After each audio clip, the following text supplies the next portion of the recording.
चलें जी। तो लेट्स स्टार्ट। ठीक है जी। सबसे पहले तो आप लोगों को आइडिया ही है कि इस बुक के अंदर जो है पाकिस्तान पैराडॉक्स, हमने 10 चैप्टर्स चूज किए और 10 के अंदर से हमने 5 के ऊपर आज बात करनी है और 5 के ऊपर जो है वो हम नेक्स्ट बात करेंगे। ठीक है। तो अपने नोट्स जो हैं वो आपने ज़रूर साथ लेने। ठीक है, रजिस्टर पेन आप ले लें। ठीक है। और काउंटर क्वेश्चन जो है वो आप कर भी सकते हो, लेकिन वो फिर अजीबो-गरीब सिलसिला हो जाएगा। तो इसीलिए कोशिश करेंगे कि मैं मॉडरेशन करूँगा।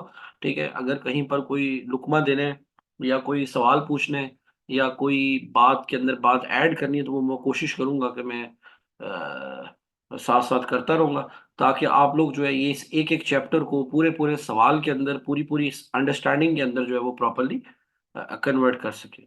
ठीक है जी, चलें जी। तो who is the first one?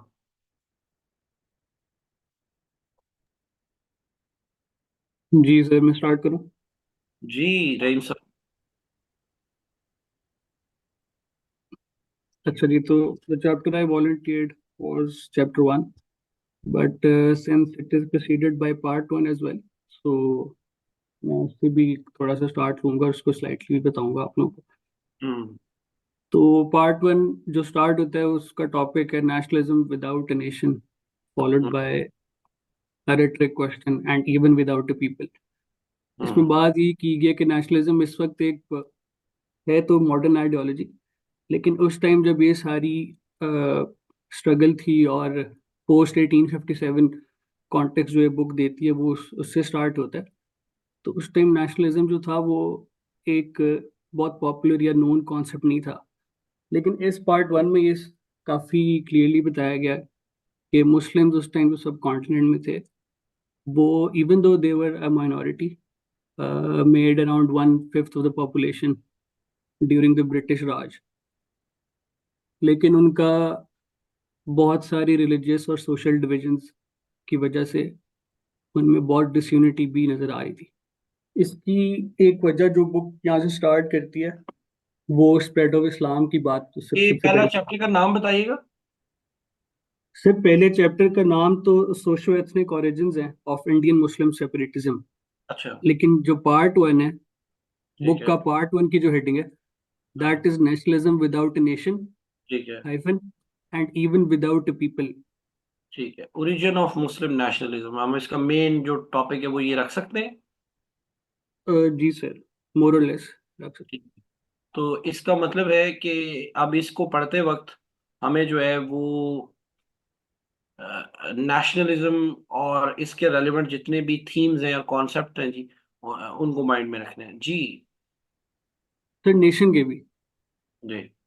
Nation के भी, right? So the thing I was talking about, the divisions based on religious and social and cultural and ethnic lines that were prevalent in the subcontinent, hmm, especially in the Muslim community. हम्म, और उसका जो relation है वो book start करती है इससे, जो propagation और स्प्रेड ऑफ इस्लाम है उससे रिलेटेड। हम्म, अब इस्लाम की वैसे तो जो बात हुई हुई है that is very simple, and the diversity among Muslims hmm, वो कभी कभी अंडर एस्टिमेट भी की जाती है, क्योंकि अब इस्लाम जिस तरह स्प्रेड हुआ है सब कॉन्टिनेंट में, वो मेजरली सूफिज्म के थ्रू या सूफी ऑर्डर्स के थ्रू स्प्रेड हुआ है। क्योंकि इस्लाम के अब जो बेसिक पिलर्स हैं जो कि हमें शहादा के बारे में और हमें कुरान के बारे में और बाकी जो बेसिक बिलीव्स हैं जिसमें प्रेयर्स, आपकी आदतें, आपके रोजे, ज़कात और आपके हज आ जाते हैं, उससे थोड़ा सा हट गया था।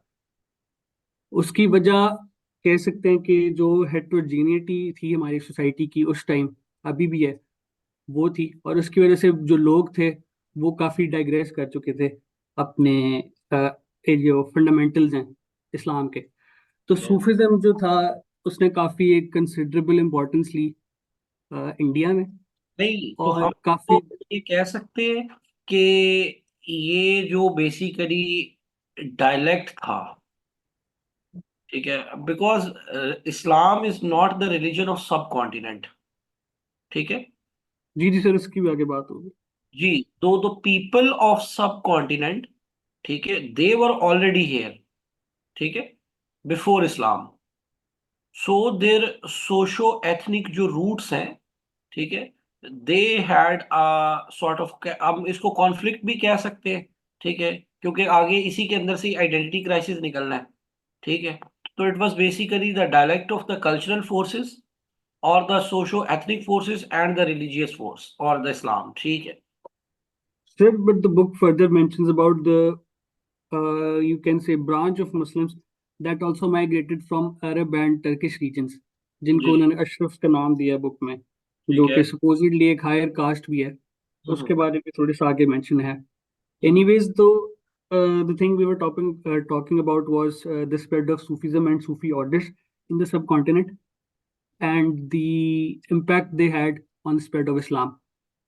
तो अब जो सूफीज्म जैसे स्प्रेड हुआ था, उसमें एक एस्टेब्लिश हुई थी कल्ट ऑफ सेंट्स था, और उसके बाद उनकी दरगाह थी, जो कि आजकल आपको टॉम्स या श्राइन्स जैसे मुल्तान में बहुत मशहूर हैं, बाकी इसके अलावा भी जो ऑल ओवर पाकिस्तान टॉम्स और श्राइन्स आपको मिलते हैं, लाहौर में भी है। तो मतलब ये अब हम ये कॉन्सेप्ट। कह सकते हैं कि वो सूफिस्ट जो जगह थी या वो जो मैसेज था, now that has been the permanent part of the social order through the yes. Durbar and the shrines, ठीक है। यस सर, मोर और लेस। ठीक है। तो ये जो पीरियड था, ये उस टाइम पैरेलल था अकबर की रेन के भी। 16th सेंचुरी में हम भी हैं इस वक्त। ठीक है। तो जब अकबर का, as we all know, he introduce the concept of Din Ilahi as well. और उसके रेन के अंदर जो ये उलेमा थे उस वक्त, जो कि काफ़ी ज़्यादा इंस्पायर्ड थे कल्ट ऑफ सेंट्स से और सूफीज्म, सूफी ऑर्डर से भी। उस हम्म दौरान पिलग्रिमेज टू मक्का भी नो लॉन्गर जो था, एक ऑब्लिगेशन उन्होंने बिल्कुल हटा दिया हुआ था इससे। क्योंकि जो सूफीज्म की थी और सूफी ऑर्डर्स की जो दरगाह थी, उनके तरफ जो आपकी पिलग्रिमेज थी, वो काफ़ी तेज़ी से स्प्रेड कर रही थी। तो ये इस्लाम के साथ जो भी इसके अंदर आप कह सकते हैं मिक्स हो गया था, ये काफ़ी ज़्यादा प्रेवलेंट हो गया था कि हज भी जो है उसको इतना ज़रूरी या ऑब्लिगेटरी ख़त्म कर दिया गया था। ये अकबर की दौर की बात हो रही है, जो कि अकबर ने ऑलरेडी भी काफ़ी कंट्रोवर्शियल सी पॉलिसी इंट्रोड्यूस की थी, दीन इलाही उसमें से एक है।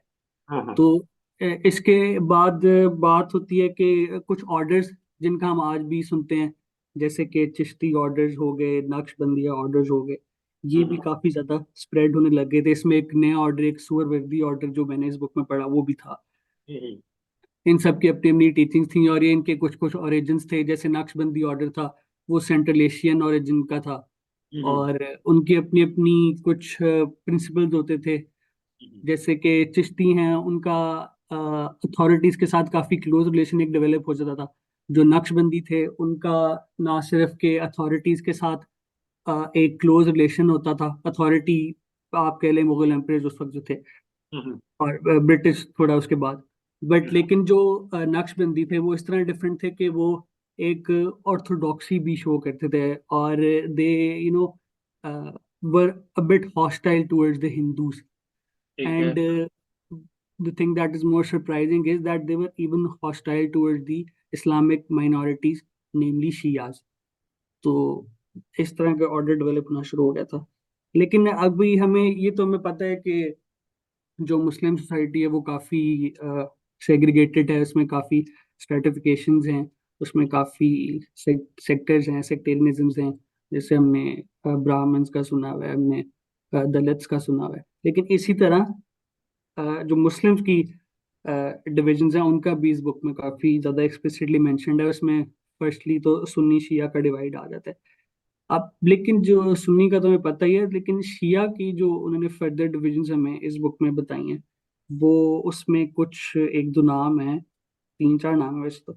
उसमें बोरास का एक सबसे पहला एक ग्रुप है। जो हम्म बोरा डिवीजन है, ये शिया का सबसेट है, मैं जो आपको बता रहा हूँ, हम्म बोरास। तो ये इनका according to the book is the largest group among the Shia minorities. This hmm group was further divided into Dawoodi and Suleimani sects of Bohras, and this happened in the 16th century as well. They have their own beliefs. Beliefs में मेरा नहीं ख्याल है में इतना deep dive करने की जरूरत है, जो बिल्कुल उनके ठीक है। नाम से और उससे रिलेटेड हैं, ठीक है। ये दाऊदी और बोरस। उसके बाद एक इनकी सब डिवीजन आती है, that is Khojas. Hmm. Khojas was uh, they came from the Ismaili group, and the leader is Aga Khan. Hmm. One surprising thing that most of us don't know is that Muhammad Ali Jinnah was also born in a Khoja business family. Hmm. So this is a new thing.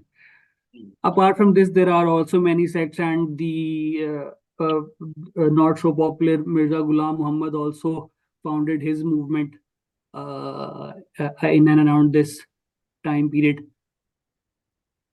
and which is he, called Ahmadi movement या Qadiani movement. yes, sir, the Ahmadi movement. Oh, yes. बिल्कुल ठीक है। This movement also, took birth in and around this part. ठीक है। Then the book talks about the further, classifies and talks about the further divisions that existed in the Indian subcontinent at that time. Hmm. And one of those concepts is the concept of castes and tribes that existed at that time. ठीक है। So this is, a sort of hierarchical structure that existed in the caste system. Now, it mostly dominated, or it was mostly prevalent in this Sindh and Punjab regions. The book further, classifies the way caste system is, categorized, and it is further divided. There hmm. are two or three principles related to caste system. One of ठीक them है। is the relation to purity and impurity. Hmm. Now, but this is a certain line, and there are two extremes of purity and impurity. If we take the examples of Hindus here, hmm. Brahmins are the most pure caste, and the Dalits are the most impure caste in the बिल्कुल caste system. ऐसा ही है। Then the second principle is the professional specialization hmm. that is related to the socio-economic standing of the particular caste. Hmm. Every caste has their own businesses, they have their own jobs, hmm. so they are classified depending on their specialization, that is the socio-economic standing in the hmm. society. The third, and I think it is the most important principle, is the caste endogamy. Endogamy, for the ones who don't know, is about marrying inside the caste. So if you belong to, for instance, Rajput caste, so they used to practice only marrying among the Rajputs. Hmm. These are two or three principles that, on the basis of which castes are divided. बिल्कुल ठीक। Another surprising thing that comes in this book is that we all know that castes are, in fact, that people are not divided in Islam mostly, or not so much on their basis of their purity. So a caste that is mentioned in this book is Arzals, कौन सी। and Arzals, हाँ हाँ। Arzals. हाँ हाँ। It is similar to Dalits in Hinduism, because when they initially converted hmm. to Islam in the subcontinent, they were allowed to read the Quran, but they hmm. were not allowed to touch it, hmm. which obviously is a very wild and very controversial sort of thing. Hmm. But this is mentioned in this book. Another, no, I think, yes, yes, was a glimpse of the divide and rule policy of hmm. British, which is seen in the frontier belt, the NWFP, erstwhile NWFP, currently hmm. KPK, and Balochistan region. What the British did there was they created a system of big khans. Now, as we already know, there exists a code of honor, a Pashtunwali code in the frontier provinces. It was already a hierarchical system where हाँ। the jirgas used to take place. There were heads of tribes. There was a particular Pashtun social order that existed. There were some assemblies that were set up. And there was a hierarchical system already that hmm existed in the form of tribes and clans. Hmm So what the British did was they created a system of big khans. Now this essentially spoiled the egalitarian system because British ने क्या किया था कि उन्होंने एक group of landlords बना दिया था जो कि उनको ज़्यादा सपोर्ट करेंगे और उनकी बात मानेंगे। तो ठीक है। इसका जैसे ब्रिटिश ये कह लें आपका पहले सिस्टम एग्जिस्ट करता था मिडीवल टाइम्स में, जब मोनार्की थी, एब्सोल्यूट मोनार्की, तो किंग होता था, उसके नीचे नोबल्स होते थे, नोबल्स के नीचे नाइट्स होते थे। इस तरह हम्म उन्होंने ये किया कि उन्होंने एक ग्रुप ऑफ लैंडलॉर्ड्स बना दिए जिनके थ्रू वो अपनी अथॉरिटी वील्ड करते थे। हम्म अ, जो इसकी वजह से ये हुआ कि जो पश्तून सोसाइटी थी वो और ज्यादा हायरार्किकल होगी। हम्म ऑलरेडी तो थी हायरार्किकल, लेकिन इसकी वजह से और ज्यादा हो गई थी। अब ब्रिटिश का शायद इतना इन्फ्लुएंस नहीं था वहां पे, या हम्म फिर जो भी रीजन थी, उसकी वजह से उन्होंने एक ये सिस्टम क्रिएट कर दिया। वो हम्म उनके प्रॉपर्टी राइट्स को रिकग्नाइज कर लेते थे और हम्म। उनको ये मजीद प्रमोट करते थे। तो ये एक तरह से इनडायरेक्ट रूल का उनका ये एक तरीका था। So इसी तरह जी actually, what I infer from your discussion or this book's discussion is, ठीक है, कि सब कॉन्टिनेंट के अंदर जो हमारा पंजाब और सिंध का एरिया है, it had its divisions based on the caste system, ठीक है, and of course there were different principles on which this caste system was divided. And in KP or the NWFP and the Balochistan, they had their divisions based on the tribes. So yes and you have already mentioned that due to because Islam too, ठीक है, was not the local religion of the subcontinent. So people came from various. I mean, the people came from the Arab, ठीक है, जैसे Turkish roots as well. The early जो लोग हैं जिनको आप Muhammad bin Qasim and all that stuff, ठीक है, तो उसके बाद फिर the people who came in the name of Sufism, ठीक है, they too was not the local people, they came from the various parts of the world, particularly the Central Asian states, yes ठीक है। Yes So it was a perfect society to, to be controlled in such a manner, जिसको आपने अभी एक word use किया, divide and rule, ठीक है, because they made their contract और दे क्रिएटेड देयर एक patronage with the upper caste and the upper tribes, gave them certain privileges in sort of property, in the form of titles, in type of the privileged जो treatment है, and in return they got the loyalty of those classes and the tribes, and and protection as well, use them to control the local populace. क्या लें कि आप the inferior or the sub divisions of the hierarchies, right? जी sir. जी ठीक है, जी आगे बढ़िए। अच्छा जी, तो ये पश्तून की थी, और इसी तरह ना बलोच की भी स्ट्रक्चरिंग थी कुछ सोसाइटी की, जो कि ऑलरेडी हुई भी थी। हम्म लेकिन बुक के अकॉर्डिंग ये कि अब जो बलोच थे उनको इतना आसान नहीं था हम्म उस तरह सेगमेंट करना, हम्म क्योंकि वो या अगर हुए भी थे तो जरा उनको एक थोड़ा सा इंक्लूसिविटी थी उसमें। उसकी हम्म रीजन ये दी हुई है कि अ, एक बलोचों का एक बहुत डिस्टिंक्टिव सा एक कल्चरल फीचर है बलोच का। पश्तून का शायद उतना नहीं है, वो बुक के अकॉर्डिंग ये हम्म बात की गई। और ये कि जैसे कि हमने कास्ट सिस्टम में बात की थी कि एंडोगेमी बहुत ज्यादा प्रैक्टिस होती है, हम्म तो यहाँ पे ये मेंशन किया गया कि बलोच में काफी मतलब ज्यादा था ये एंडोगेमस प्रैक्टिसेस, हम्म जिसकी वजह से ये थोड़ी उन पे इतनी ज्यादा ये वाली पॉलिसी इम्प्लीमेंट नहीं हो सकी थी। इसके हम्म अलावा एक और रीजन जो बलोच की दी हुई है कि हम्म वो इतने ज्यादा सेगमेंटेड नहीं थे, कि they show use to show solidarity against others or any external actors, internal actors when they came under attack. So they had that element of solidarity against threatening forces, जिसकी वजह से ये नहीं हुई थी। और ये कि पश्तून वाली साइड पे हायरार्कीज पहले से ज़्यादा प्रेवलेंट थी, ज़्यादा मार्क थी, क्योंकि वहाँ पे जरगास की बहुत ज़्यादा डोमिनेशन थी।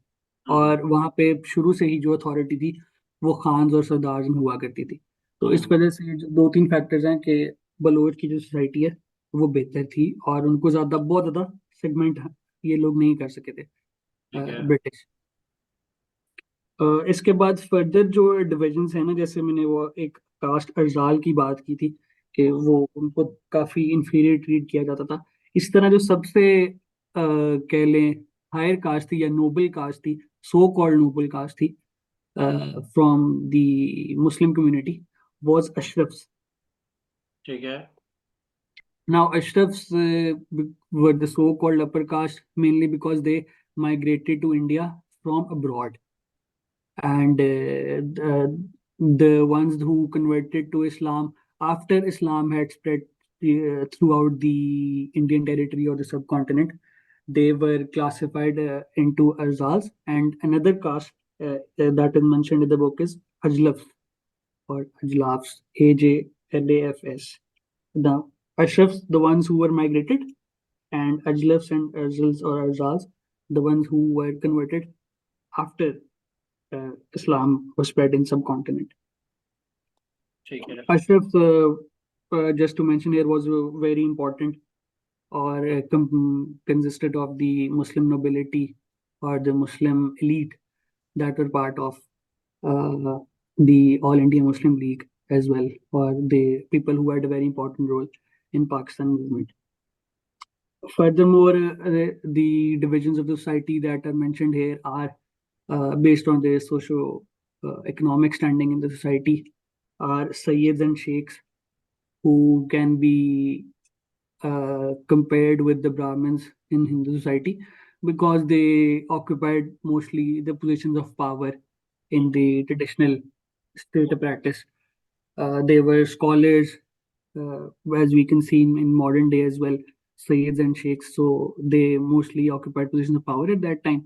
Pathans used to dominate the military uh, uh, at that time because mainly because British saw them as this uh, military race and military force, और हम्म। इनकी जो रिक्रूटमेंट थी वो काफी ज्यादा थी आर्मी में इन नंबर्स।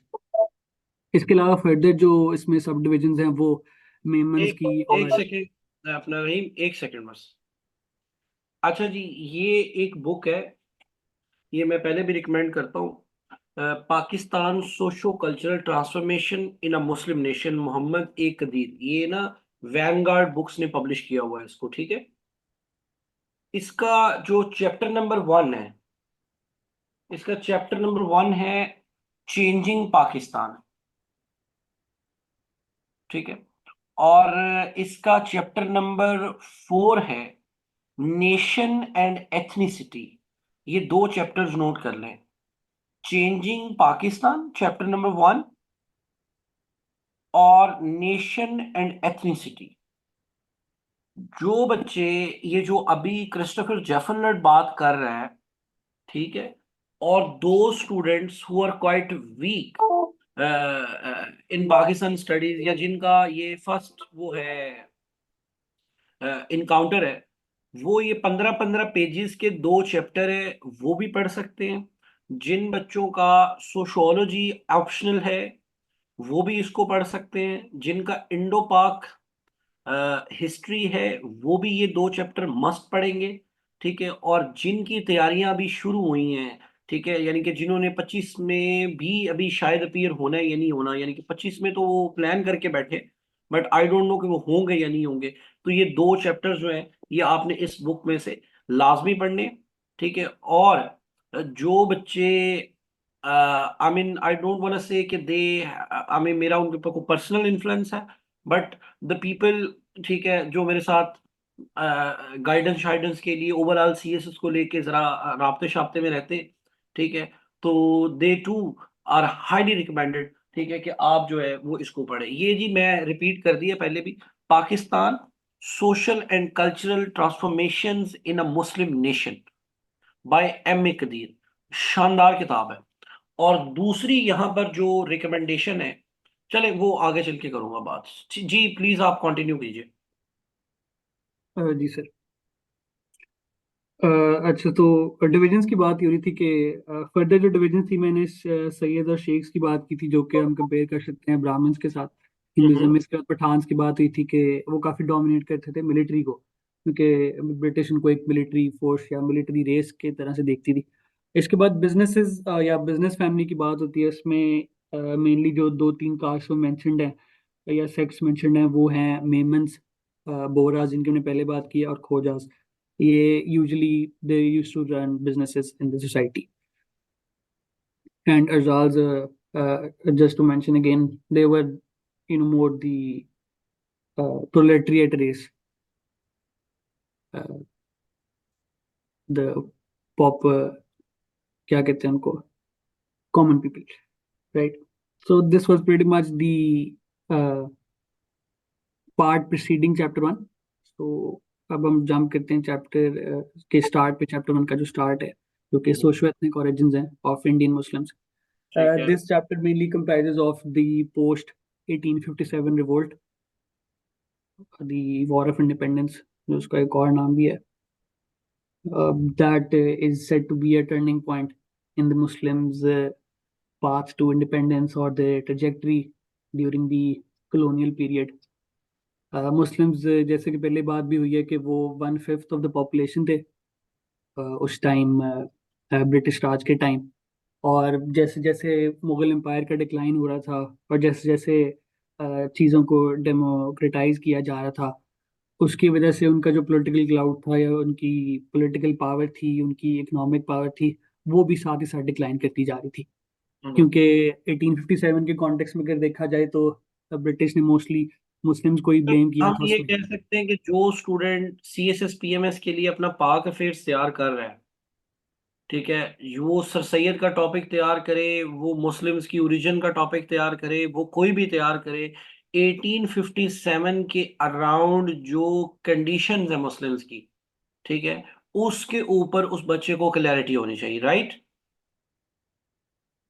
जी। कि हमारी इकोनॉमिक कंडीशंस क्या है, सोशल कंडीशंस क्या है, पॉलिटिकल स्टेटस क्या है, राइट।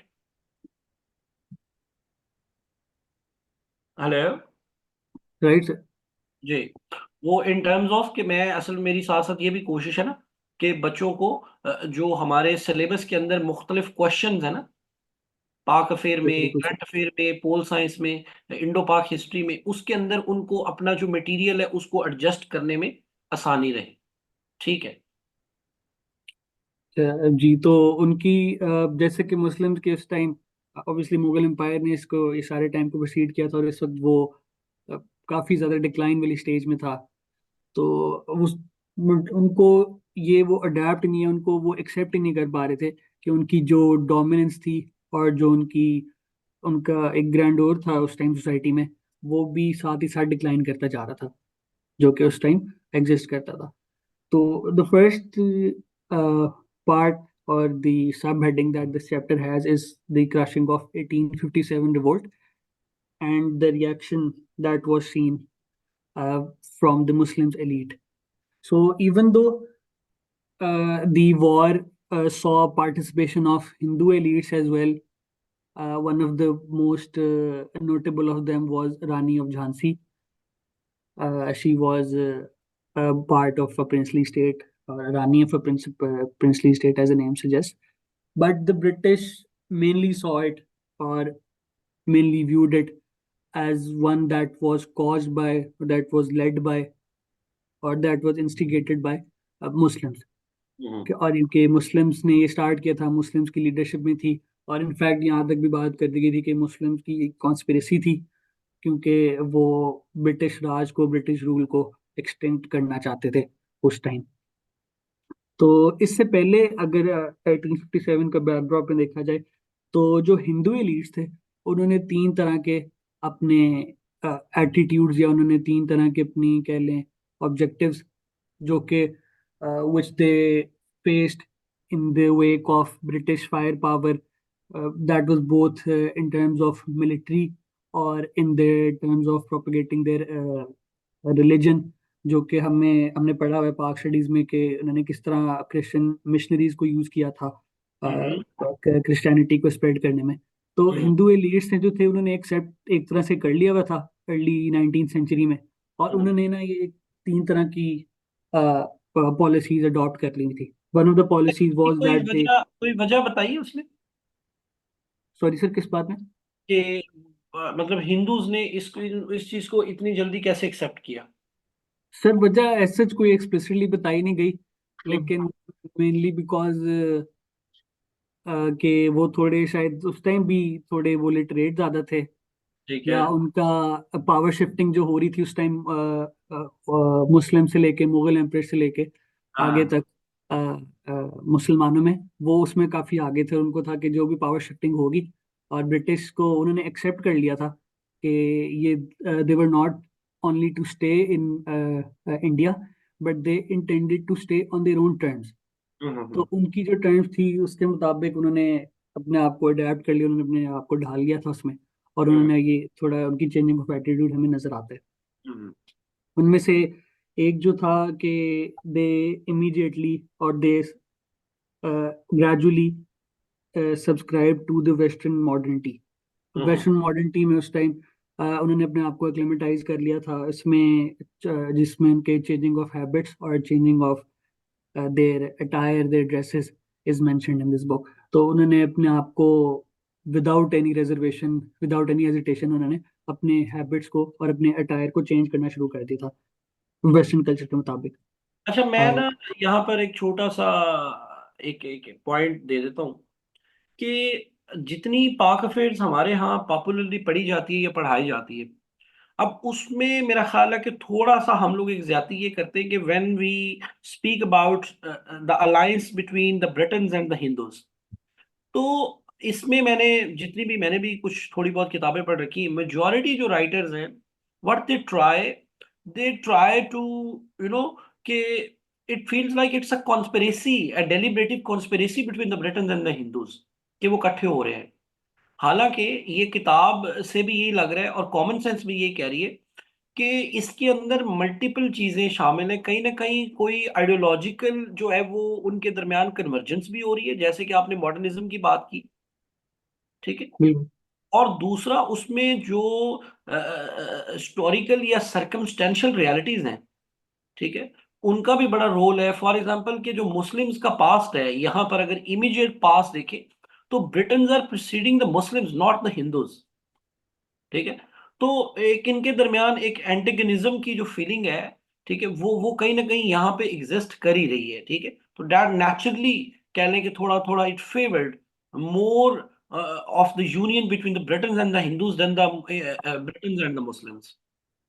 फिर इसमें एक और बात मुस्लिम रिजिडिटी की भी हम इंक्लूड कर सकते हैं कि हम्म। हिंदू जो कि आज भी अपने आप को, अब तो खैर क्लेम ही करते हैं सेकुलर होने को, लेकिन उस दौर में भी वो थोड़ा सा सेकुलर थे, और वो तैयार थे और वो रेडी थे कि उनको जो भी ब्रिटिश की तरह उनको रहना पड़ेगा, करना पड़ेगा, अपने रिलीजियस बिलीफ्स, अपने कल्चरल बिलीफ्स शिफ्ट करने पड़ेंगे, वो कर लेंगे। ठीक लेकिन जिसको आगे इन्होंने सोशल रिलीजियस रिफॉर्मिज्म की बात भी की हुई है, है। जिसमें social religious reformism refers to the combination of tradition and modernity.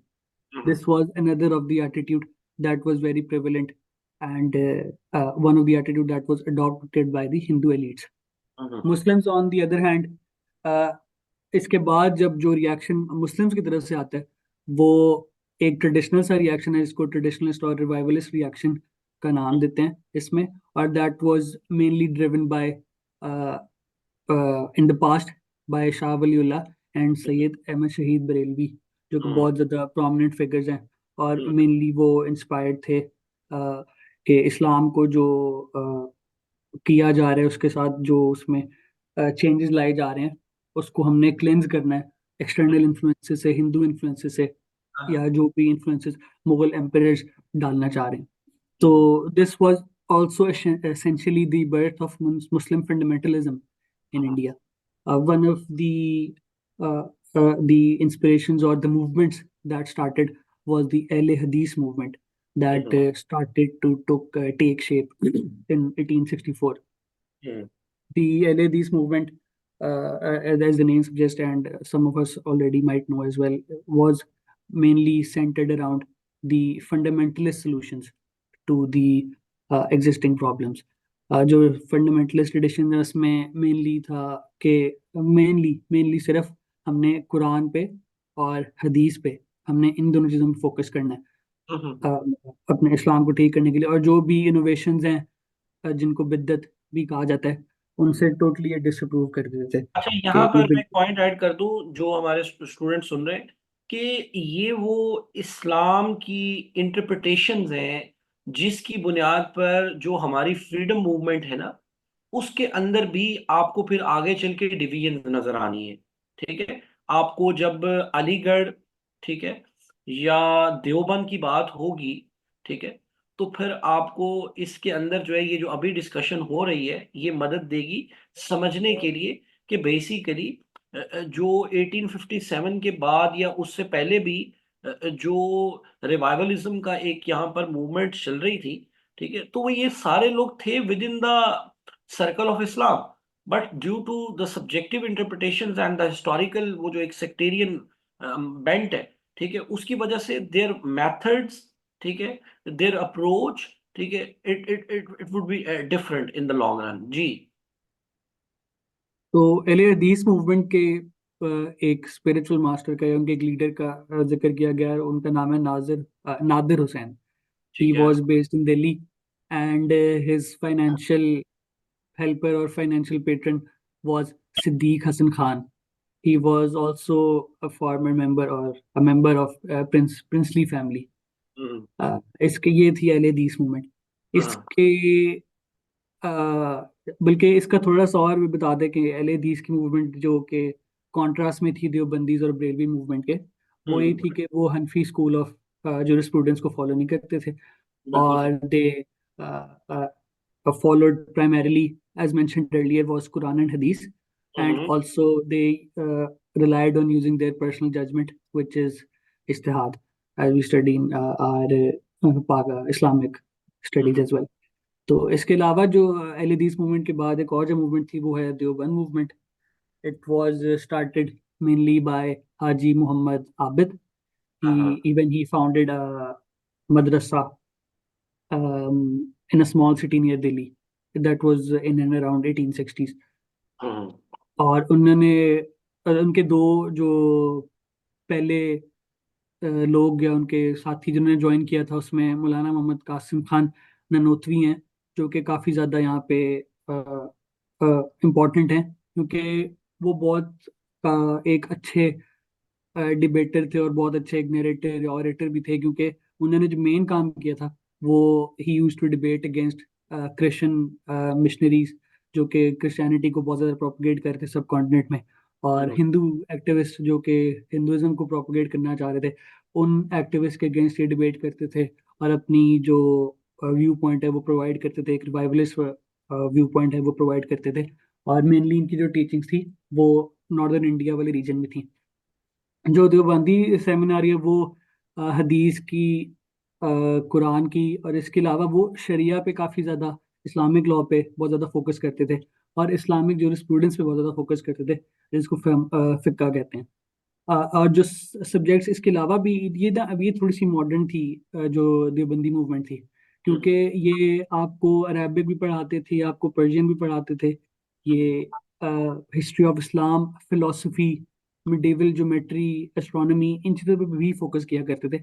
और इसके अलावा कि इन्होंने एक ब्रिटिश स्टाइल स्टाइल जो एजुकेशनल सिस्टम है उसको, उस पर फोकस करने की कोशिश की थी, क्योंकि हम्म। इनका जो इंस्टीट्यूशन था वो किसी मस्जिद के साथ अटैच नहीं था बिल्कुल भी। ये हम्म। जो लोकल उलमा थे, लोकल क्लरिक्स थे, उनको इतना कोई अच्छा नहीं लगा थी ये बात। लेकिन उन्होंने मस्जिद से ना अपने इंस्टीट्यूशन को बिल्कुल भी अटैच नहीं किया था।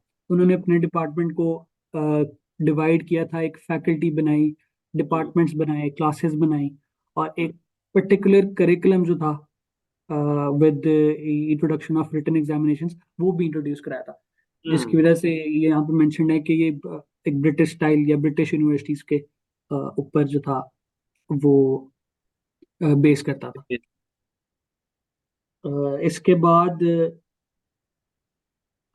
मजीद इनकी बात इनकी ये की गई हुई है कि उनका जो मीडियम था एजुकेशन का, वो मोस्टली उर्दू था, हम्म। जिसकी बाद में भी इम्पोर्टेंस आती है हिंदू उर्दू कंट्रोवर्सी में भी। और ये कि उर्दू को थोड़ा सा डिसएडवांटेज भी उसके बाद मुस्लिम्स हुए थे, क्योंकि उनको फिर सैयद सैयद के रिफॉर्म में इंग्लिश पे थोड़ा फोकस किया गया था, इंग्लिश पढ़ाने की बात हुई थी। उसकी हम अभी बाद में बात करेंगे। इसके अलावा ये कि देवबंदी मूवमेंट्स ने पीस को और उनके श्राइन्स को और उनके जो उर्स थे वो उनको इतना पॉजिटिवली नहीं देखते थे बिल्कुल भी। और हम्म। जैसे कि उसमें हमने इस्तिहाद की बात की थी, तो जो ये लोग थे देवबंदी, ये कुरान, हदीस और इजमा कियास पे ज़्यादा ये बातें करते थे, और ये 4 एरियाज थे जो उनको वो एक्सप्लोर करते थे इस्लाम में गाइडेंस के लिए और एक स्पिरिचुअलिटी हासिल करने के लिए। हम्म। तो इसके बाद मोस्ट इम्पोर्टेंट हमारे रिफॉर्मर्स आ जाते हैं, वो हैं सर सैयद अहमद खान। सर सैयद की हमें जो बातें पता हैं वो हैं कि उन्होंने एक 3 फोल्ड स्ट्रैटेजी दी थी, जिसमें लॉयल्टी टू द ब्रिटिश थी, पॉलिटिक्स से अलूफनेस थी, और एजुकेशन थी। एजुकेशन में सबसे इम्पोर्टेंट अलीगढ़ मूवमेंट, ऑब्वियसली वो हमें पता है। इन पे सर थोड़ा सैयद थोड़ा का ब्रीफली अगर इसमें थोड़ा बता सके तो। सर किसमें? ये तीनों जो ये ट्रिनिटी ऑफ आइडियाज है जो सर जी सैयद जी की तरफ से, जो नए बच्चे हैं, ठीक है, उनको जरा आसानी हो जाए थोड़ी। जी बिल्कुल। सर सैयद की बेसिकली एक 3 फोल्ड स्ट्रैटेजी थी, ट्रिनिटी स्ट्रैटेजी थी, जो कि उन्होंने एक पोस्ट और 1857 कॉन्टेक्स्ट में मुस्लिम्स को दी थी। हम्म। उसमें उन्होंने, जिसमें लॉयल्टी टू द ब्रिटिश की बात की थी, उन्होंने कहा था कि ब्रिटिश अब जो कि वो हैं यहाँ पे। और इसमें एक जो बुक में एक थोड़ी अगर हम डिटेल में जाएं, इसमें एक रीज़न ये दी हुई थी कि जो सर सैयद का एक बैकग्राउंड बहुत एरिस्टोक्रेटिक सा एक बैकग्राउंड था। तो उस वक्त के जो ऑब्वियसली एरिस्टोक्रेट्स थे, जो नोबल क्लास थी, जो एलीट क्लास थी, उनका ब्रिटिश के साथ काफ़ी ज़्यादा क्लोज ताल्लुक भी था। हम्म। और ये यहाँ भी कहा जाता है कि उन्होंने प्रेफर किया था कि वो एक हिंदू राज की जगह एक ब्रिटिश राज को बिल्कुल वो एक्सेप्ट कर लेंगे। हिंदू राज जो है उनको बिल्कुल एक्सेप्ट नहीं होगा। तो hmm. Loyalty to the British show करने का एक रीज़न ये भी है कि he was very close to the British. और इसमें उन्होंने एक ऐसे लिखा था, एक या आप कह लें आर्टिकल लिखा था, जो which is the causes of Indian revolt. Hmm. He wrote this in 1858, and this was mainly because he wanted the British to understand that the causes of Indian revolt cannot be solely attributed to the Muslims, hmm. because Muslims का ठीक है, उनका कुछ हद तक role होगा, लेकिन mainly उनका ही रोल नहीं था मुस्लिम्स का। तो हम्म। उन्होंने पहले ब्रिटिश को अपनी साइड पे भी करने की कोशिश की थी, उन्होंने फिर मुस्लिम्स को भी ये दिखाना था कि British are not that bad and we should be hmm. Loyal to them. इसके अलावा उनकी सेकंड थी वो पॉलिटिक्स से अलूफनेस थी। एंड इसमें उन्होंने यहाँ तक भी मुस्लिम्स को एडवाइस किया था कि they should stay away from Congress, mainly because if we only focus on politics we might be digressing from our education, we might be falling behind on education। और इसमें ऑलरेडी हिंदू जो थे वो आगे निकलते जा रहे थे मुसलमानों से। तो उनको था कि हमें पॉलिटिक्स से थोड़ी देर जो है ना हमें दूर रहना पड़ेगा। जिसमें ऑब्वियसली उन्होंने फिर फर्दर उनके अगर हम रिफॉर्म्स पढ़ते हैं तो उन्होंने जो मोहम्मद एजुकेशनल कॉन्फ्रेंस बनाई थी, वो एक प्रिकर्सर था हमारी ऑल इंडिया मुस्लिम लीग की फॉर्मेशन का भी, जो कि 1906 में बनी थी बाद में। इसके बाद जो उनकी थर्ड पॉलिसी सबसे इंपॉर्टेंट थी वो एजुकेशन थी। जो अलीगढ़ मूवमेंट है वो उसका उसको बिल्कुल अच्छी तरह एपिटोमाइज करती है कि अलीगढ़ मूवमेंट में जो उन्होंने स्कूल्स बनाए थे उनको हम थोड़ा आहिस्ता आहिस्ता आगे देखते भी रहेंगे। उन्होंने जो मुरादाबाद में, उन्होंने गाजीपुर में, तो उसके बाद उन्होंने साइंटिफिक सोसाइटी बनाई थी। अच्छा, ये जो हमारे बिगनर्स हैं, उन सब के लिए ये इम्पोर्टेंट चीज़ ये है कि यहाँ से जो क्वेश्चन है, इस पॉइंट से आने के जो चांसेस होते हैं वो बहुत ज़्यादा है। ठीक है। और यही इंफॉर्मेशन जो है ये आपकी पॉलिटिकल साइंस पेपर 2 में, ठीक है, और पीएमएस पंजाब में तो ये सवाल मल्टीपल टाइम्स आ चुका है। ठीक है। और सीएसएस में भी जो है इन यहाँ से इस पार्ट से क्वेश्चन आते ही आता है। जी ठीक है। अच्छा, इसके अलावा के उन्होंने स्कूल्स बनाए थे मुरादाबाद में, गाजीपुर में। उनकी साइंटिफिक सोसाइटी थी जो मॉडर्न वर्ड्स को ट्रांसलेट करती थी। ये हम्म। पब्लिश होती थी अलीगढ़ इंस्टीट्यूट ऑफ गैजेट में। और उन्होंने एमए कॉलेज बनाया था अलीगढ़ में 1876 में भी, जो कि बाद में इवेंचुअली यूनिवर्सिटी बन गई थी। यूनिवर्सिटी में बहुत सारे ग्रेजुएट्स थे जो, इवन इसमें इंस्टीट्यूट में बहुत ज़्यादा ग्रेजुएट्स थे जो आगे पाकिस्तान मूवमेंट में कुछ लीडर्स हैं, जैसे मौलाना शिबली आली, अ, नवाब विकार उल मुल्क, नवाब मोहसिन उल मुल्क, ये हम्म। सारे लोग जो हैं ये भी इस कॉन्फ्रेंस का, मोहम्मदन एजुकेशन कॉन्फ्रेंस का पार्ट थे, जो कि आगे उन्होंने काफ़ी इंपॉर्टेंट रोल प्ले किया था पाकिस्तान मूवमेंट में। पाकिस्तान मुस्लिम लीग में भी उन्होंने किया था। इसके अलावा उन्होंने एक एक और क्या कहते हैं आर्टिकल, बुक क्या लिखी थी, जिसमें बुक में मेंशन है कमेंट्री ऑन बाइबल के नाम से। उसका उर्दू नाम है तबीनुल कलाम, जिसमें उन्होंने सिमिलैरिटीज शो की थी क्रिश्चियनिटी में और इस्लाम में। उसकी मेन वजह ये थी कि ताकि जो ब्रिटिश हैं उनको भी सिमिलैरिटीज के बते, लेकिन ज़्यादा वो फोकस थी मुसलमानों पे भी, जो कि हम्म। क्रिश्चियंस को और ब्रिटिश को बहुत ईवल आए से और कह लें बहुत अजीब तरह से देखते थे, उनको एनवी करते थे। तो उनको था कि हमारे रिलीजन में भी काफ़ी ज़्यादा सिमिलैरिटीज़ हैं, तो हमें इसके अलावा सोशल लेवल पे भी सिमिलैरिटीज़ देखनी चाहिए और हमें उनके साथ कोऑपरेट करना चाहिए, उनके साथ मिलना चाहिए और हमें उनसे लॉयल रहना चाहिए, जो कि उनकी बात का क्रक्स भी था कि we have to show loyalty to the British as well. तो ये सारी बातें तो हमें पता थी, लेकिन अच्छा इसमें एक उन्होंने नई चीज फॉर्म की थी, वो एक यूनाइटेड इंडियन पेट्रियोटिक एसोसिएशन थी, इस बुक में मेंशन्ड है। और हम्म। उसका मेन रीजन, वजह बनाने की ये थी कि जो उर्दू है उसको काफ़ी ज़्यादा टारगेट किया जा रहा था। हम्म। उर्दू को रिप्लेस करना चाह रहे थे, जो कि पर्शियन स्क्रिप्ट में उस टाइम एग्जिस्ट करती थी, उसको हिंदी की जो देवनागरी स्क्रिप्ट है हम्म। उसके साथ रिप्लेस करने की बात हो रही थी। तो हम्म। उन्होंने ये एक एसोसिएशन बनाई थी, जो कि लेटर वो उसमें महाराजा ऑफ बनारस भी उन्होंने अपनी साइड पे लिए थे, उनको भी इंक्लूड कर लिया था। हम्म। लेटर ये जो यूनाइटेड इंडियन पेट्रियोटिक एसोसिएशन के नाम से थी, हम्म। वो बाद में उसका नाम चेंज होके Mohammedan Anglo Oriental Defence Association के नाम से हो गई थी। तो hmm. This is a new thing hmm. That we find here hmm. In Sir Syed reform. तो उसके बाद जो बुक अपना शिफ्ट करती है, फोकस वो शिफ्ट करती है Muslim elite that were under Hindu threat. हम्म।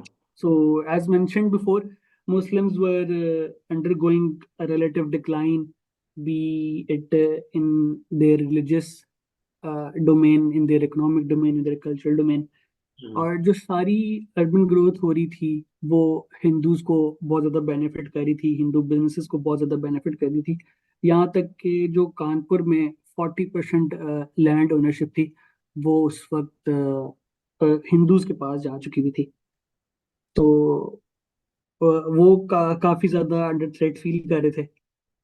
और जो उर्दू का डिक्लाइन, उसकी एक और एग्जांपल ये भी दी गई थी कि नंबर ऑफ बुक्स जो हैं अ, उर्दू की, वो 1880s में काफी हजारों की तादाद में थी, 4000 प्लस थी।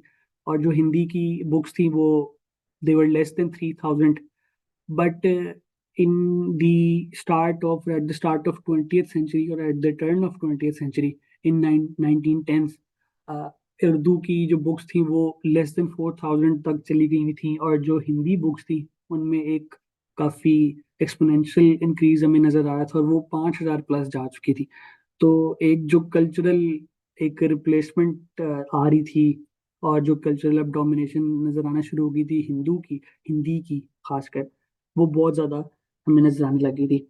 इसके बाद जो मुस्लिम्स रिप्लेस जो अंडर थ्रेट हैं, उसकी एक और एग्जांपल ये भी है कि चूंकि वो मुसलमान अपनी एजुकेशन पे और इस तरह काफ़ी फोकस नहीं कर रहे थे, वो इतने लिटरेट नहीं थे। तो एक मैकडोनल्ड थे लेफ्टिनेंट गवर्नर, जो उस टाइम यूनाइटेड प्रोविंस के लेफ्टिनेंट गवर्नर थे। यूनाइटेड प्रोविंस जो है वो करंटली दिल्ली और बिहार वाला जो रीजन है इंडिया में, हम्म। वो उसको हम रिकग्नाइज करते हैं। और इसी रीजन में ही जो हमने पहले सारी बातें की हैं मूवमेंट्स की, अहले हदीस की, देवबंदी मूवमेंट्स की, वो मेजरली इसी रीजन में ही कंप्राइज करती थी, इसी में डोमिनेट करती थी। तो यहाँ पे एक ये गवर्नर साहब आते हैं और उन्होंने एक लिटरेसी टेस्ट वो इंट्रोड्यूस करा देते हैं, जिसमें जो कि पुलिस और तहसीलदार वाली जॉब्स में पोस्ट में एलोकेट होने के लिए उन्होंने रख दिए थे। और इसकी वजह से ये हुआ था कि जो रिक्रूटमेंट रेशो है वो हिंदू टू मुस्लिम्स थी, वो 5-3 हो गई थी, मतलब हर 5 हिंदू और फिर 3 मुसलमान की रेशो बन चुकी हुई थी उस वक्त। और ये जो गवर्नर था स्पेसिफिकली, इसने मुस्लिम्स को फनेटिक्स कह के भी वो अ, उनको आइडेंटिफाई करते थे, ये सारा क्योंकि जो भी बातें हुई थी 1857 कॉन्टेक्स्ट में, तो वो जो ब्रिटिश है उनको काफ़ी उस तरह बुरी नज़र से देखा करते थे। तो ये कुछ कह लें कि एडमिनिस्ट्रेटिव डिक्लाइन भी आ गया था कि मुसलमानों को पोस्ट मिलना भी जो खत्म हो गई थी। यहाँ पे दो बड़ी जो इम्पोर्टेंट फिगर्स आती हैं इम्पोर्टेंट हिंदू उनके लिए, और मुसलमानों की जो है मूवमेंट को प्रोपेल करने में भी, क्योंकि ये उनमें से पहली जो फिगर है वो है बाबू शिवा प्रसाद।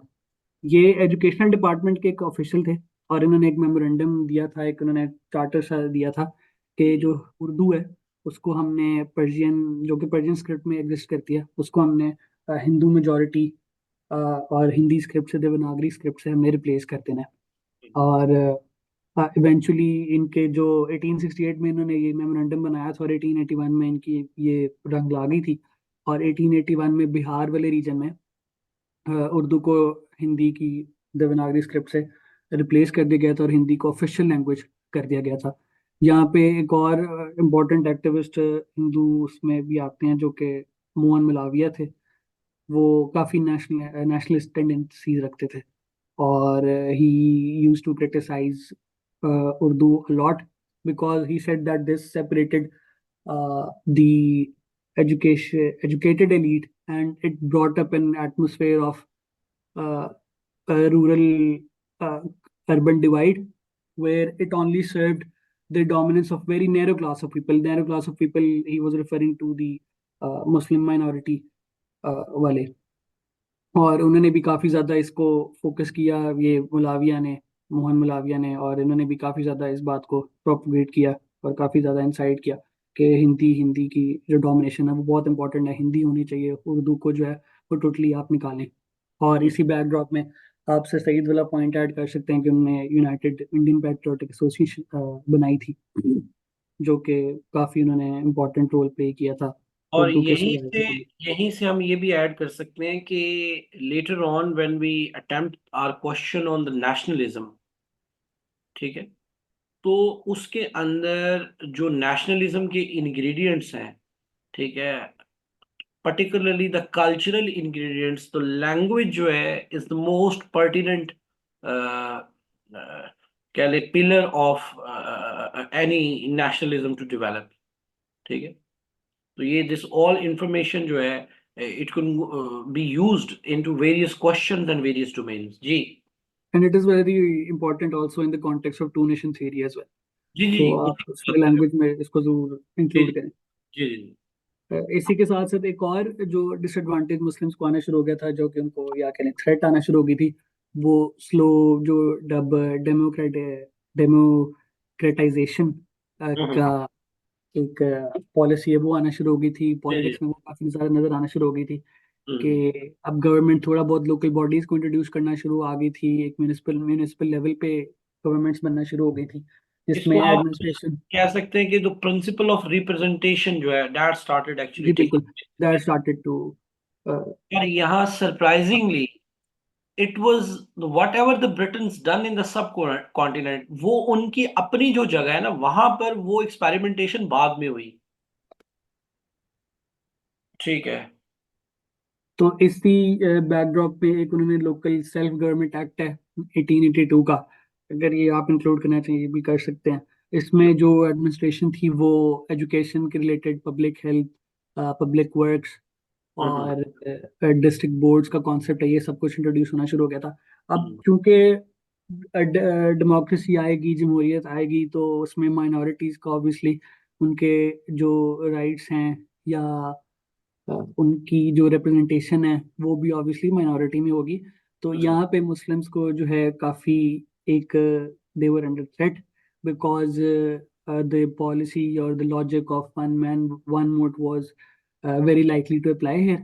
और इसकी वजह से जो मुस्लिम्स हैं उनकी कभी अ, उनके माइनॉरिटी रीजन में, जो कि मोस्टली इंडियन सब कॉन्टिनेंट में ऐसी था कि उनकी बहुत ज़्यादा पॉपुलेशन कम थी एज कम्पेयर टू हिंदूज, तो उनकी जो यहाँ पे म्यूनिसिपल काउंसिल्स में, स्पेशली यूनाइटेड प्रोविंसेस में, वो भी उनकी रिप्रेजेंटेशन काफ़ी ड्रॉप होने लगी थी। जैसे ये एक्ट आया था, उससे पहले इनकी जो रिप्रेजेंटेशन थी काउंसिल्स में वो 34% के अराउंड थी, और अर्ली 1900s में 1907 1908 के पीरियड में ये 34% से 30% पे गिर चुकी थी। तो यहाँ पे कह लें उनका लॉस ऑफ पावर भी यहाँ पे नजर आना शुरू हो गया था। और जो हम बातें करते हैं 1937 वाले इलेक्शन में, बहुत जो कंट्रोवर्शियल इलेक्शंस थे, और उसके बाद जो भी कंट्रोवर्शियल पॉलिसीज हिंदूज ने इम्प्लीमेंट करना शुरू की थी, वो इस टाइम पीरियड में भी इस बुक में मेंशन्ड है। और उन्होंने यहाँ पे बताया हुआ है कि दो जगह थी, दो शहर थे, चांदपुर और बिजनौर। यहाँ पे जो स्लॉटरिंग ऑफ काउज है वो टोटली बैन कर दी गई थी। ठीक है। और बिजनौर में, ये चांदपुर की बात है, और बिजनौर में जो मुस्लिम्स बुचर्स थे, उनको अगर वो बीफ बेचते थे, बीफ सेल करते थे मार्केट में, तो उनको मारा पीटा जाता था। तो ये जो ट्रेंड है डोमिनेंस का, और काफी एक डिवाइड का, एक आइडियोलॉजिकल डिवाइड का, एक रिलीजियस डिवाइड का, ये हमें ठीक। इस टाइम पीरियड में भी नजर आता है जब उन्होंने लोकल लेवल पे, म्यूनिसिपल लेवल पे अपनी हाँ, गवर्नमेंट्स बनाना शुरू कर दी थी। बिल्कुल ठीक है। तो अब इसका जो रिएक्शन आता है मुस्लिम्स का, ये नेक्स्ट पार्ट में है, the birth of a separatist movement. Hmm. तो यहाँ पे सर सैयद लीड करते हैं हमारे इसको, रिवाइवल को, और वो अपने जो एफर्ट्स हैं एजुकेशन में, पर्टिकुलरली पर्टिकुलरली इन इंग्लिश, वो उनको इंटेंसिफाई करने लग जाते हैं। तो आगे एक चार्ट बुक में दिया होता है, उसमें उन्होंने दिखाया होता है कि जो मेल लिटरेसी है वो इस टाइम पीरियड में काफ़ी ज़्यादा इंक्रीज करने लग जाती है मुस्लिम्स की, अगर हम उसमें देखें खासकर। तो इस टाइम पीरियड में आप चाहे अर्बन में चले जाएं, चाहे आप रूरल पॉपुलेशन में चले जाएं, हम्म। दी population slowly starts to get literate, and intensify intensification of efforts hmm. in education and English is seen very prominently. लेकिन अब यहाँ पे इसमें जो एक नया कॉन्टेक्स्ट आता है, वो ये आता है कि मोस्टली मोस्टली जो मेंबर्स हैं मुस्लिम एलीट के, जो हम्म। हमने पहले तो जब क्लासिफिकेशन में बात की थी कि हम्म। अशरफ जो थे, अशरफ एलीट मुस्लिम्स के, जी उन्होंने जी। ही यूनिवर्सिटीज अटेंड की थी और उन्होंने ही इंग्लिश मेजोरिटी सीखना शुरू की थी। लेकिन एक और भी जो इम्पोर्टेंट बात यह है कि मुसलमान बेशक अंग्रेजी सीख रहे थे और अंग्रेजी पढ़ने की कोशिश कर रहे थे, उनका नंबर 1891 से 1901 पीरियड के दौरान अगर बड़ा भी था तो वो 3 टाइम्स बड़ा था। और हम्म। जो हिंदूज भी थे वो साथ ही साथ पेस रखते थे, और उनका भी ऑलमोस्ट 3 टाइम्स ही बड़ा था इसमें। हम्म। और चूंकि वो मेजोरिटी में थे तो उनको ये फायदा ज्यादा भी हो रहा था इसमें। हम्म। और जो मोस्टली जो कि मुस्लिम ग्रेजुएट्स थे हम्म। यूनिवर्सिटी से, वो मेजोरिटी ये यूनाइटेड प्रोविंसेस वाले रीजन से ही थे, हम्म। जहाँ पे मुसलमान की ज़्यादा हुकूमत थी और वहाँ पे ज़्यादा वो डोमिनेट करते थे। और जो अगर हमें ये इंग्लिश पढ़ने की ट्रेंड नज़र आता भी है, तो 1901 का एक स्टार्ट दिया हुआ है बुक में कि इंग्लिश स्पीकिंग जो मुस्लिम्स थे वो अराउंड 13,000 थे, जस्ट अंडर 13,000। और हिंदू उस टाइम पे 4 टाइम्स एज मेनी थे, that was around 48,000। So hmm. Although we spread up our efforts with getting used to or acclimatized to English, but Hindus were quite ahead of us at that time as well. तो sir Saeed Ahmad Khan ने उसके बाद एक hostility show करवाना शुरू कर दी थी democracy के अगेंस्ट, बिकॉज उनको समझ आ गई थी कि जितनी डेमोक्रेसी आएगी उतना ज़्यादा मुसलमानों को भी नुकसान होगा। हम्म। और सोसाइटी जो ऑलरेडी रिलीजियस और कास्ट कम्युनिटीज पे हम्म। डिवाइडेड है, वो एक टेंशंस प्रोड्यूस होना शुरू हो जाएंगी सोसाइटी में। हम्म। तो हमें जो डेमोक्रेसी है वो उस टाइम उस तरह हमें इतनी फेवर नहीं करेगी मुसलमानों को भी। उन्होंने हम्म। ब्रिटिश को भी ये समझाने की कोशिश की। or he was, It's in short, basically against the concept of universal franchise. Incompatibility between the democratic जो प्रिंसिपल्स हैं, ठीक है, and particularly the principle of representation, the majority principle. अच्छा, मसला यहाँ पर डेमोक्रेसी का नहीं है, मसला प्रोसीजरल डेमोक्रेसी का है, जिसके अंदर हम मेजॉरिटी की बेस पर लेते हैं। Just one vote, one man, fully polished. अच्छा, Universal franchise, एक fully चीज polished. तो आप इस्तेमाल कर सकते हो, वो जो सर सैयद के ऊपर वो बात अभी पीछे नहीं हो रही थी, प्रो ब्रिटेन होना, लॉयल्टी, ठीक है, तो उसमें आप इसको ऐड ऑन कर सकते हो एज अ क्रिटिकल एनालिसिस के तौर पर, ठीक है, कि it was not just like the blind submission to the British whims by sir Syed Ahmad Khan, ठीक है, बिकॉज यहाँ पर अगर आप देखो तो ही सीम्स वेरी लॉजिकल, ठीक है, and the same process brought by the same people, ठीक है, he is opposing it, right. And one thing that he promoted was that the Indian National Congress hmm did not represent the interests of the Muslims, because hmm Muslims were only 6.5% of the delegates that comprised of the annual sessions hmm between 1892 and 1906 hmm of the Indian National Congress. Hmm So he convinced the British that Indian National Congress is not the representation of Muslims. So only the ruler, the people who have the right to rule India at that time should only be British. Hmm He did not support Hindu rule. But one thing that he stressed on was that the rule of the country should be in the hands of Indians. हम्म आप rule करें, लेकिन rule आप करेंगे, Hindus rule करेंगे, लेकिन नीचे जो है वो हमें, आप कंट्रोल हमें देंगे. हम्म So, and he also went on to accuse the Congress of being mouthpiece of Hindus only, and hmm he appealed to the British के मुस्लिम्स को आप प्रोटेक्ट करें इस मेजोरिटी से, हम्म और हम एक लॉयलिस्ट स्टांस, जो कि मैंने अपने वर्ड्स में भी दिया, वो हम आपको दिखाएंगे भी. हम्म इसके अलावा, क्योंकि उन्होंने डेमोक्रेसी के अगेंस्ट भी वो गए थे, इसके अलावा उन्होंने थोड़ा एक जगह बड़ी एक्सप्लिसिट बात भी की थी. उन्होंने सर सैयद ने ये जरूर कहा, quote, the Muslims are a minority but a highly united minority. Hmm At least traditionally, they are prone to take the sword in hand when the majority oppresses them. So, if this happens, it will bring about disaster greater than the ones which came in the wake of happenings of 1857. So, what he was trying to say here was that if the Muslims are threatened, we are a very united minority, and we can repeat the episodes of 1857s, or they will be out of control and they would resort to violence if they are oppressed. So, uh, this is one of the viewpoint that he also shows in his speeches. Also, another viewpoint that Sir Sayyid portrayed was that Muslims are very, proud nation. They are a very proud group. Hmm We, as Muslims, we are inhabitants of India, but we have descendant from Arabs. So the Arabs are, or the we used to rule all those lands. We were the sole rulers. We were the rulers of India as well.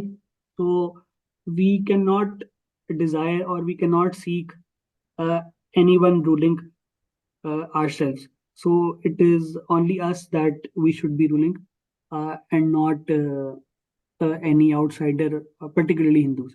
So he was also against this. Uh, Sayyid Ali Imam was a figure that was quoted in this book. He was a lawyer from Patna, and he descended from Aurangzeb. Hmm And he very openly said that Hindus are the only community that should be excluded from power, are the incivilized portion of the country.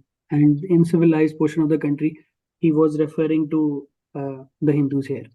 Hmm So this was also. Influence का जो word है ना, ये it might seem a bit to many people, because अभी एक for example the contemptuous word, but यहाँ पर जो वर्ड यूज हो रहा है वो in not in sense of contempt use हो रहा है, ठीक है, यहाँ पर जो वर्ड यूज हो रहा है वो एज अ एक पावर ग्रुप और एक पॉलिटिकल ग्रुप के तौर पर यूज हो रहा है, ठीक है। बिल्कुल ऐसे ही सर। जी। तो यहाँ पे फिर आगे सर सैयद प्राइमरी की। अगर आप मुझे थोड़ा कहें कि आपने भी पहले नाम लिया है, लेकिन it is all about the Brahmanism. जी हाँ जी, it is not just whole कह लें कि Hindu representation, it's it's just the Brahmanism. जी सर, क्योंकि ये एलिट्स का ही एक तरह से लड़ाई थी और उनका ही कॉन्फ्लिक्ट था कि मुस्लिम्स जो थे वो उनके रूल का कभी एक्सेप्ट नहीं करेंगे उनको। नहीं, यहाँ पर मैं सिर्फ उस वाले से नहीं बात कर रहा था, मैं बात कर रहा था for example I have read अर्थशास्त्र, ठीक है। तो वो आज तो नहीं लिखी गई ना, ठीक है। जी। It was written around like 400 500 BC, ठीक है। यस। तो उसके अंदर भी आपको जो ओरिजिन्स मिलती है ना, ठीक है, इस सारे कॉन्सेप्ट की, ठीक है, वो यही है कि it was all about the Brahmanism, ठीक है, क्योंकि कास्ट सिस्टम जो है वो फिर आज से तो नहीं है ना, ठीक है। जी, वो तो काफी पुराना एग्जिस्ट करता जी जी जी।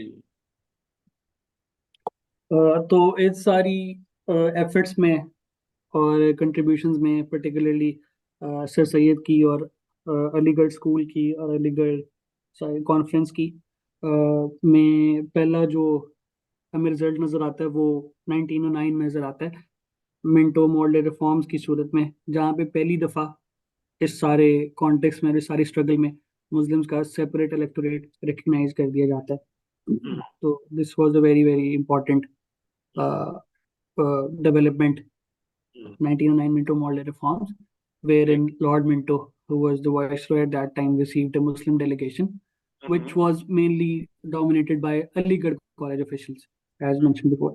So, उनको लीड किया था सदाका खान ने, आई गेस हाँ, सदाका खान द थर्ड ने उनको लीड किया था। हम्म, और उसके साथ 35 लोगों की डेलीगेशन थी जो लॉर्ड मिंटो के पास जाती है और अपनी सेपरेट इलेक्टोरेट के लिए बात को मनवा लेती है। डनलॉप स्मिथ जो उनके एडवाइजर थे लॉर्ड मिंटो के, अ, उन्होंने अपनी बुक में, उन्होंने कह रहे हैं कोई ऑटोबायोग्राफी उन्होंने लिखी होगी, उसमें उन्होंने मेंशन किया था। तो उनसे किसी ने पूछा था कि आपने क्यों उनकी सेपरेट इलेक्टोरेट की डिमांड को एक्सेप्ट कर लिया। तो he was of the view के Mohammedans should be stopped from forming small societies all over India. The one thing that he said. And he said that once they start forming these small society, or in his words, once they start that game, they will make us really anxious. So they were, in a sense, fearful of Muslims uprising or Muslims unity. तो उनको था कि ठीक है, इनकी एक group है, ये एक काफी इंस्पिरेशनल और काफी ये ना एक बड़ी ताकतवर ग्रुप है। ऑब्जर्वेशन है कि इससे पहले सर सैयद ने भी बात की थी ना कि Muslims are in minority but they are a highly united minority, united minority ठीक एक्चुअली। है। और दूसरा जो सर सैयद ने भी बात की थी ना कि भाई अगर आपने अब इनके साथ पंगा किया ना, ठीक है, तो आपको ये तो पता है कि ये तलवार की हिस्ट्री तो रखते ही है। तो बिल्कुल। हाँ, मेरा यहाँ पर मैंने इसको फिर लिंक यूज इस तरह से कर लिया है कि ये जो सेपरेट इलेक्टोरेट है ना, ठीक है, एक तो ये मुसलमानों को जो डील करने के लिए उनको जो पॉलिटिकल सर्कल है उसमें लाने के लिए it was there political approach, not the violent approach, ठीक है। और दूसरा, वो उनको कह लें कि उनका जो स्टेटस है वो as a united minority accept कर रहे हैं, अगर वो ये इसको कबूल कर लेते हैं। क्या कहते हैं आप? बिल्कुल सर, उनको ये था, एक अप्रीहेंशन थी मुसलमानों से, और हम्म, उन्होंने कहा था कि हमें एक्सेप्ट करना पड़ेगा बिल्कुल। किसी भी कॉन्सेप्ट। फर्दर उनकी जो आगे अगर हम मूव ऑन करें तो ये बात, वहाँ पे एक कॉन्सेप्ट ऑफ मिल्लत हमें मिलता है हम्म, कि मुसलमान, अब ये मिल्लत का जो कॉन्सेप्ट है वो यहाँ पे टेरिटोरियलाइजेशन से थोड़ा लिंक्ड है, हम्म, क्योंकि मुसलमान जो थे वो एक तरह से इंडियन मुसलमान, इंडियन हम्म, मुस्लिम्स, जो अलीगढ़ मूवमेंट के भी लिंक किया जा सकता है, वो एक मिल्लत थे और एक पोलिटिसाइज्ड मिल्लत है। हम्म, अब मिल्लत जो है वो एक सब ग्रुप है मुस्लिम उम्मा का या उम्मा का, हम्म, जो कि simply in simple words it perceives itself as a subgroup of ummah, which is grounded in a territory. So you can link this concept of territorialization of Muslims. अच्छा, Uh, इसमें ना यहाँ पर एक जो हमारे न्यू स्टूडेंट्स हैं, ठीक है, उनको इसके अंदर जो हिडन मीनिंग है ना, थोड़ा सा वो भी बता देते हैं। ठीक है, कि जो उम्मा का कॉन्सेप्ट है, ठीक है, it's an ideological concept, it's extra territorial. ठीक है जी। और जो नेशन है या मिल्लत का कॉन्सेप्ट है, because the definition of nation जो अपना ट्रीटी ऑफ वेस्टफेलिया के बाद मगरिब में डेवलप हुई, ठीक है, इट वाज सपोजिडली कि जी ये एक टेरिटरी होगी, फिक्स एंड डिफाइंड। ठीक है, and the people residing within this territory would have जुनाब, वो क्या कहते हैं उसको आप, एक कल्चरल यूनिटी। जी। और that cultural unity would be termed as, that group would be termed at the nation. ठीक है, and that nation will have all the right to acquire, ठीक है, और to live their lives in that territorial और sovereign entity. तो ये चीज जो है जी, इसमें जो इकबाल है, ठीक है, उनका भी जो आप लोग कॉन्सेप्ट पढ़ते हो, या उनका भी जो नेशनलिज्म का रोल है, वो यही है कि ही एक्चुअली जस्टिफाइड, ठीक है, कि भाई जो रिलीजियस वो है एक ग्रुप, ठीक है, their their affiliation based on the religion, ठीक है, within the territorial bounds, ठीक है, वो is allowed and possible and legitimate. जी। और इसमें सर एक और बात ये भी थी कि फिर Syed almost never mentioned the concept of Muslim solidarity that existed across borders, or the transnational Muslim solidarity, because he disapproved of the caliphate system and hmm, the role that it was supposedly, or it was supposed to play as the hmm, role of commander of faithful throughout the world. So he was very keen on the concept of millet that only existed in Indian Muslims. और Indian Muslims में भी उन्होंने आगे जो मजीद territories हैं, हम्म, जैसे मुंबई, जो कि उस वक्त बॉम्बे कहा जाता था, वहाँ पे भी उन्होंने एक कंट्री वाइड मुस्लिम ऑर्गेनाइजेशन को बिल्ड करने के वो हक में नहीं थे।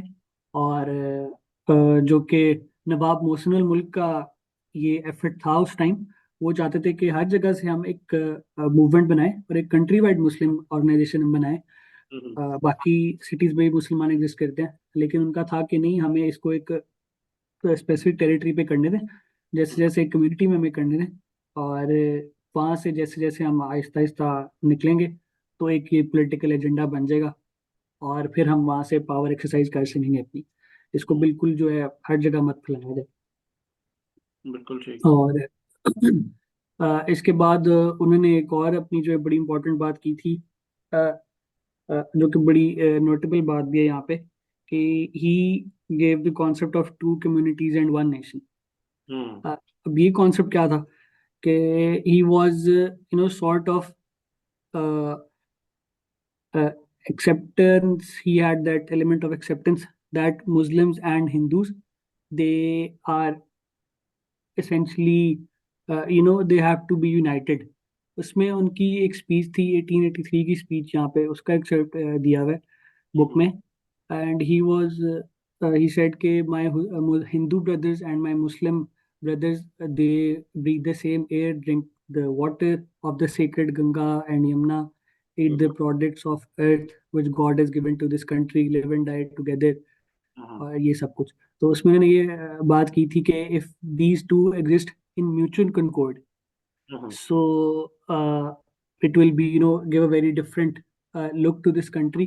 And he said that I have always said that our land of India uh, is उन्होंने एक कंपैरिजन यहाँ पे दिया था कि is like a newly wedded bride whose two beautiful and luminous eyes are the Hindus and Muslims. तो हम्म, यहाँ तक भी उन्होंने कहा था कि एक म्यूचुअल कंकॉर्ड में हमें रहना चाहिए, हम्म, आपस में हमें उस तरह तफरके में नहीं हमें जाना चाहिए। हम्म, हाँ, कि उन्होंने ये बोला था कि अगर हम सिर्फ अपना जो फेथ है उसको हम प्राइवेट अफेयर में ले जाएं, हम्म, और अपनी जो एलिजियंस है उसको हम इंडियन नेशन को हम प्लेज कर दें, हाँ, हाँ, क्योंकि हम एक कम्युनिटी हैं। तो हम्म। उससे हमें जो है ना वो काफी फायदा मिलेगा। वैसे फिर कैसा होता अगर ये होता तो? 2024 में भी। सर पता नहीं, लेकिन इस टाइम उन्होंने शायद टू नेशन थ्योरी वाला उन्होंने बहुत एक्सप्लिसिटली कॉन्सेप्ट नहीं दिया था। हम्म। वो काफी डिफरेंट होता। ये अब इमेजिन भी करना मेरे ख्याल से इतना मुश्किल नहीं होगा कि अगर हम इकट्ठे रह रहे होते तो क्या हालात होते हम हाँ, मुसलमानों के।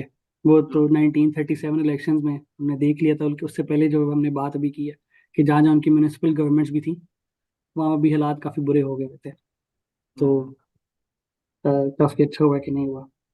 हम्म। So, sir, this was pretty much the summary of chapter one.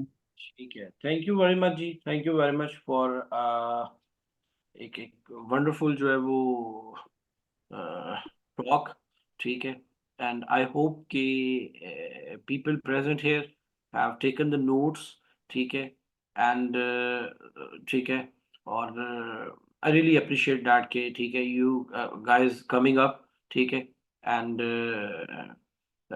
Making the contributions. ठीक है, हेल्पिंग ईच अदर। ठीक है, और जहाँ रमज़ान में majority of the people they are slightly slow and lazy। ठीक है, and not that much vigilant। ठीक है, of their studies। ठीक है, meanwhile you guys got an opportunity in terms of the book club। ठीक है, you guys started reading। ठीक है, तो you get an extra push।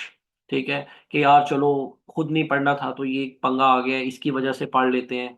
ठीक है, एंड ऑल दैट स्टफ। ठीक है, थैंक यू जी, थैंक यू रेम, I really appreciate that. Thank you, thank you, thank you You're welcome, sir. जी, थैंक यू।